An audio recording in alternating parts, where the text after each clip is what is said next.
Avoir un livre en main, imiter les gestes du maître, le respect, la lenteur, les ouvrir au délicat, les soutenir avec ferveur, prendre la mine gourmet au-dessus de la première phrase, feuilleter avec l'air de chercher quelque chose d'essentiel, s'arrêter pour méditer on ne sait quoi. Le négrillon était grand grec en macaquerie. C'est lui, de plus en plus immobile, auprès de cette caisse magique qui le rapprochait inconsciemment du maître. Il balayait des yeux les petites lettres indéchiffrables, s'efforçait de reconnaître l'une ou l'autre, repérait un mot, une syllabe, allait jusqu'à la dernière page, revenait, prenait un autre livre. Le livre, pour lui, était objet fantasmagorique. Mann ni Note, elle les percevait comme tabernacle des sciences. Jamais elle ne le lui interdit d'y toucher, de les manipuler, de les aligner, de les superposer, de faire semblant de les lire. Dans la boîte, les livres avaient confi sous une couche de poussière. Leur papier s'était jauni, un peu durci, ils étaient craquants comme bambous en carême. Des lectures peu assidues ne les avaient pas usés, mais des ravets de passage les avaient tachés. Ils semblaient provenir presque intacts d'un autre âge. Le négrillon avait parfois l'impression qu'ils avaient glissé des mondes fabuleux dont leurs images attestaient l'existence. Quand on en soulevait un, il s'accrochait aux autres par des fils d'araignée. Et quand on les ouvrait, le papier dérangé exhalait comme une haleine ancienne. Oh, quand on les ouvrait! Pour atteindre la boîte, il fallait s'engager dans le noir déserté, sous les vêtements de la penderie, le cœur battant. C'était sortir d'une grotte le coffre d'un trésor.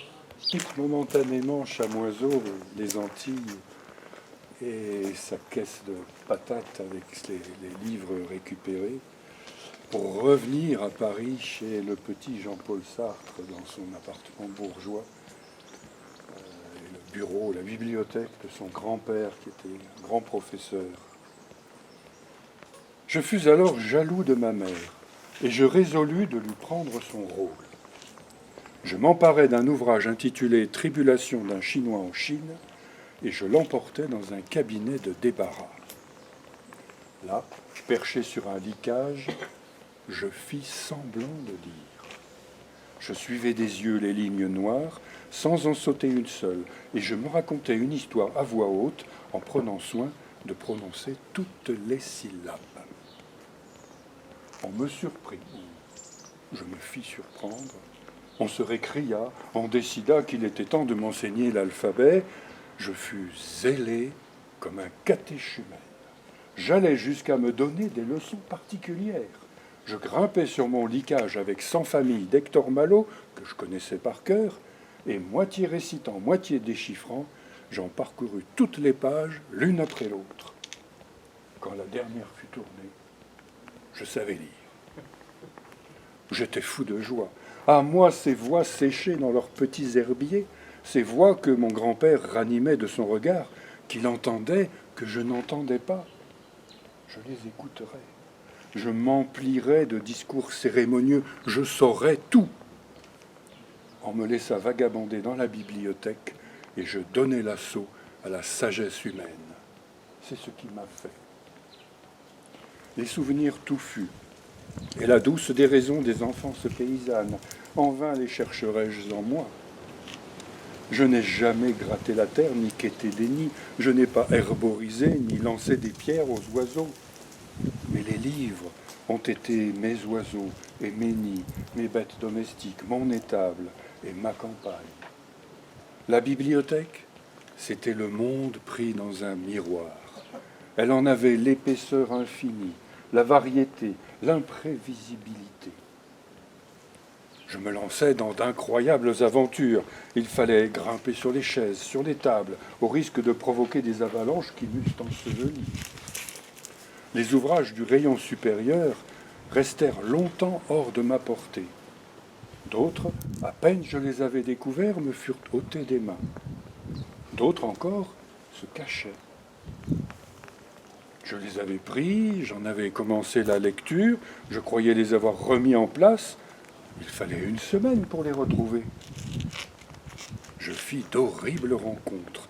J'ouvrais un album, je tombais sur une planche en couleur, des insectes hideux grouillaient sous ma vue.